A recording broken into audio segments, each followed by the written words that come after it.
Bonjour à tous et à toutes et bienvenue sur cette vidéo qui va s'intéresser aux caractéristiques et singularités de l'écriture flaubertienne. Mais tout d'abord, qui est Flaubert ? Gustave Flaubert est un écrivain français du XIXe siècle, considéré comme l'un des plus grands romanciers de son siècle, aux côtés de Victor Hugo, Émile Zola, Honoré de Balzac ou encore Stendhal. Associé au courant réaliste, voire naturaliste, il a su se tailler une place dans le panthéon de la littérature française. Auteur d'une vingtaine de romans, récits et nouvelles, on connaît surtout Flaubert pour ses grands romans, comme Madame Bovary, sous-titré Mœurs de province, paru en 1857 et qui s'appuie sur un fait divers normand, à savoir le suicide par arsenic de Delphine de la Mare et de son époux. Il y a également Salammbô, en 1862, roman historique qui demanda à Flaubert un très grand travail préparatoire et le conduisit à se rendre à Carthage du 12 avril au 5 juin 1858 pour se confronter à l'atmosphère des lieux de son manuscrit. Ou bien encore, L'éducation sentimentale, roman d'apprentissage fruit de plusieurs versions différentes, avec une dernière, rédigée entre 1864 et 1869, qui n'a plus rien à voir avec le premier récit. Ces trois romans nous donnent déjà des indices quant aux caractéristiques et singularités de l'écriture flaubertienne et de la place essentielle du travail préparatoire. Cet écrivain a marqué la littérature française par son style d'écriture éminemment moderne, caractérisé par une grande attention à la psychologie, une volonté de réalisme dans les détails et un souci d'esthétisme dans la langue. Sa très riche correspondance nous en apprend beaucoup sur sa conception du travail d'écrivain, sur son point de vue sur la langue française et sur ses questionnements, doutes et avancées dans la rédaction de ses œuvres. À la différence d'autres grands noms de la littérature française qui n'ont jamais été reconnus de leur vivant, Flaubert est récompensé en 1866 pour l'ensemble de son œuvre en devenant chevalier de la Légion d'honneur. Dans cette vidéo, nous allons nous intéresser aux caractéristiques et singularités de l'écriture flaubertienne. Deux grands axes définissent son écriture, la rigueur du travail préparatoire et le souci permanent quant à l'esthétique de la langue. Les œuvres de Flaubert témoignent toujours d'un immense travail préparatoire, ce que l'on peut voir à la quantité de brouillons que l'on a pu conserver de lui. Avant de commencer à écrire, il se livre à de vastes enquêtes qui allient observation et documentation et qu'il recopie minutieusement dans ses notes. On a ainsi de lui près de 56 volumes de notes classées pour une seule œuvre. Souvent, certaines pages ne servent à écrire qu'une seule phrase. Parfois, en quête d'un détail minime, Flaubert peut passer des semaines à parcourir des ouvrages pour trouver ce qu'il cherche. Pour reproduire à la perfection la réalité d'un lieu, d'une profession, pour écrire sur un événement historique, pour traiter d'une question technique, il étudie à ce sujet quantité de livres et de journaux, écrit des lettres pour recueillir des témoignages et se rend sur le terrain pour voir la réalité de ses propres yeux. La quantité de notes dont nous avons hérité est impressionnante et le place parmi les plus prolifiques de la littérature française.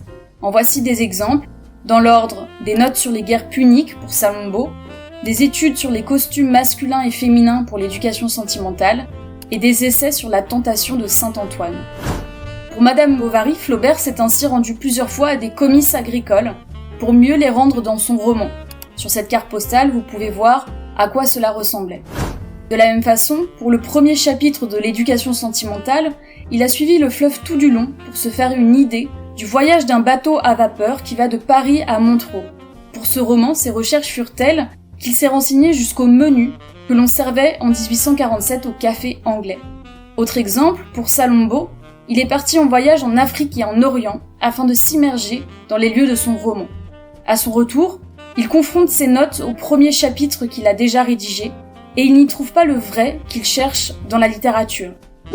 C'était absurde, impossible, faux, écrit-il le 20 juin 1858 à Ernest Feydeau. Pour chaque détail, on le voit, Flaubert a le souci constant du réel et il se donne pour cela les moyens de le rencontrer. Son objectif est de toucher au vrai, en mettant par écrit la réalité telle qu'elle est et telle qu'il la voit. En cela, il se place dans la lignée d'Honoré de Balzac, dont il reprend parfois les thèmes, comme l'éducation sentimentale qui s'inspire fortement d'Ulysse dans la vallée. C'est ainsi qu'il peint le lait de la même manière, après s'y être confronté, et qu'il se donne comme objectif de le peindre tel qu'il est réellement, pour renforcer le réalisme de ses romans, mais aussi la dimension morale de ses œuvres. Pour les besoins de l'éducation sentimentale, par exemple, il écrit à sa nièce le 9 mars 1868 qu'il a visité l'hôpital Sainte-Eugénie pour, je cite, « voir des enfants qui avaient le croup ». Parenthèse, c'est abominable et j'en sortais navré, mais l'art avant tout. De la même manière, pour Madame Bovary, il étudie en avril 1854 la théorie des pieds beaux, et un mois plus tard, les empoisonnements à l'arsenic, afin d'en comprendre les effets physiques et de faire de la mort d'Emma Bovary une description réaliste. La recherche est précise, chirurgicale, et c'est bien ce que montre cette caricature d'Achille Lemot, parue en décembre 1869 dans La Parodie, avec un titre fort et éloquent, Flaubert disséquant Madame Bovary. Arrêtons-nous justement sur ce passage de la mort de Madame Bovary, à l'origine d'immenses recherches médicales sur l'arsenic, pour rendre le plus réaliste possible l'épilogue du roman. Elle resta perdue de stupeur, et n'ayant plus conscience d'elle-même que par le battement de ses artères, qu'elle croyait entendre s'échapper comme une assourdissante musique qui emplissait la campagne. Le sol sous ses pieds était plus mou qu'une onde, et les sillons lui parurent d'immenses vagues brunes qui déferlaient. Tout ce qu'il y avait dans sa tête de réminiscences, d'idées, s'échappait à la fois d'un seul bond, comme les 1000 pièces d'un feu d'artifice. Elle vit son père, le cabinet de l'heureux, leur chambre là-bas, un autre paysage. La folie la prenait, elle eut peur, et parvint à se ressaisir, d'une manière confuse il est vrai, car elle ne se rappelait point la cause de son horrible état, c'est-à-dire la question d'argent. Sa poitrine aussitôt se mit à haleter rapidement. La langue tout entière lui sortit hors de la bouche. Ses yeux, en roulant, pâlissaient comme 2 globes de langue qui s'éteignent, à la croire déjà morte sans l'effrayante accélération de ses côtes, secouée par un souffle furieux, comme si l'âme eût fait des bonds pour se détacher. Félicité s'agenouilla devant le crucifix, et le pharmacien lui-même fléchit un peu les jarrets, tandis que M. Canivet regardait vaguement sur la place. Bournicien s'était remis en prière, la figure inclinée contre le bord de la couche, avec sa longue soutane noire qui traînait derrière lui dans l'appartement. Charles était de l'autre côté, à genoux, les bras étendus vers Emma. Il avait pris ses mains et il les serrait, tressaillant à chaque battement de son cœur, comme au contre-coup d'une ruine qui tombe. À mesure que le râle devenait plus fort, l'ecclésiastique précipitait ses oraisons. Elle se mêlait aux sanglots étouffés de Bovary, et quelquefois tout semblait disparaître dans le sourd murmure des syllabes latines, qui tintaient comme un glas de cloche. Je vous parlais tout à l'heure de l'immense travail préparatoire de Flaubert pour écrire ce passage, alternant documentation scientifique et échange avec des spécialistes du milieu médical. Et donc l'extrait que je viens de vous lire peut dès lors interpeller. Toutes ces notes ne servent en effet à écrire que quelques phrases, témoignant de la discordance entre l'immense travail préparatoire et le rendu dans l'œuvre finale. C'est là une constante dans ses œuvres qui explique la quantité de notes et d'études que nous avons de lui. Flaubert a besoin de voir, de sentir, de toucher pour écrire, il a besoin de savoir, de connaître, de maîtriser son sujet, quel qu'il soit.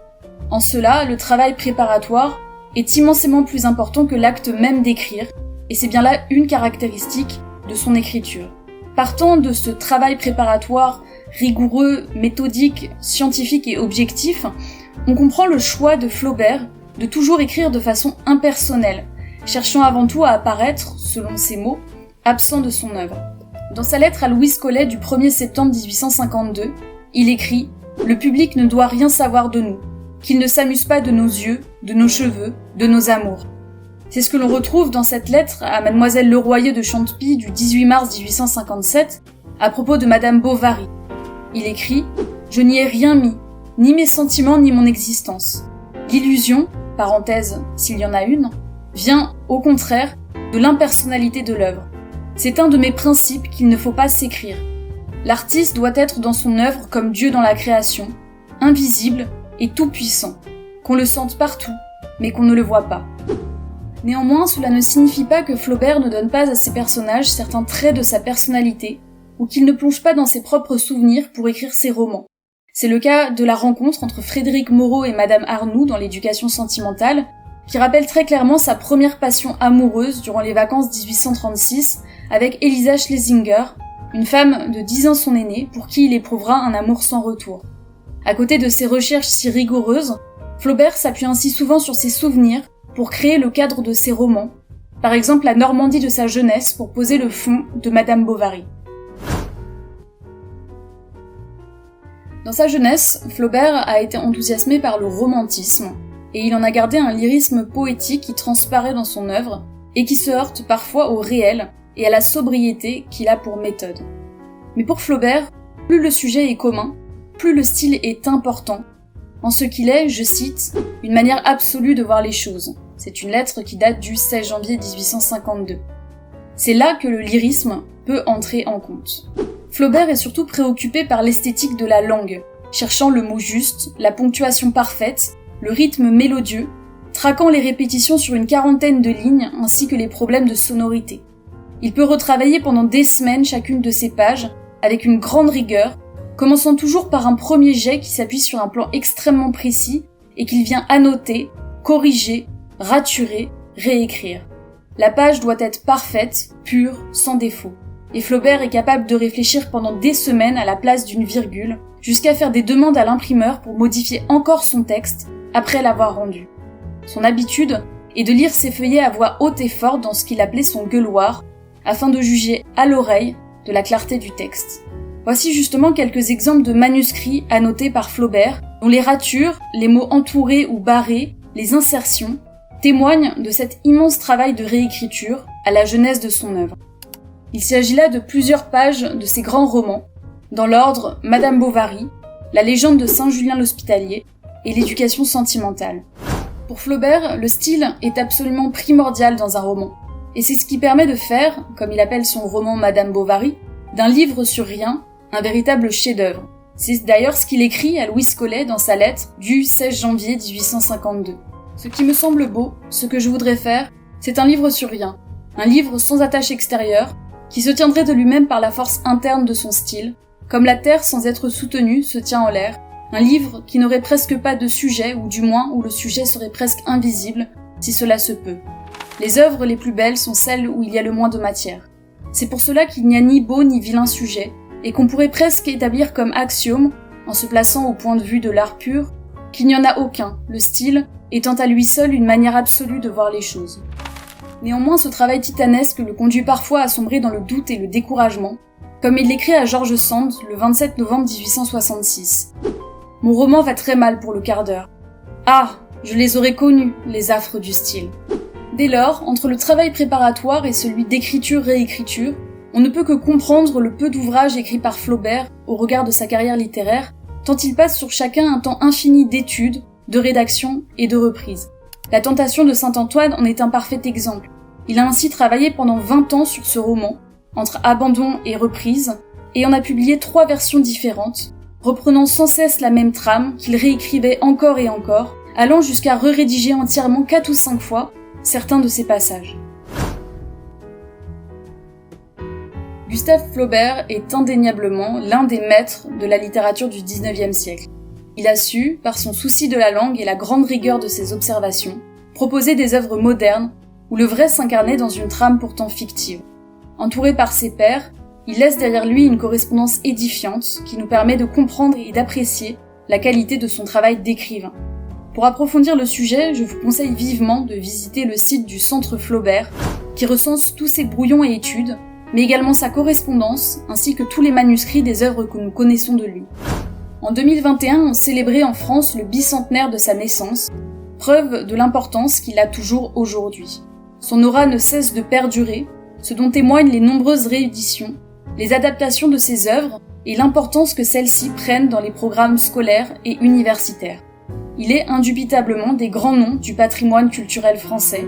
Pour preuve, en 2023, 310 rues portent ainsi son nom, et on ne recense ici ni les écoles, ni les collèges, ni les lycées.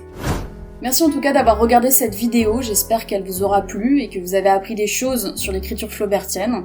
Si ce contenu vous a plu, n'hésitez pas à vous abonner et à partager la vidéo, ça m'aiderait vraiment à faire grandir la chaîne. Je vous dis donc à très vite pour aborder ensemble de nouvelles thématiques autour de la littérature, et en attendant, prenez soin de vous.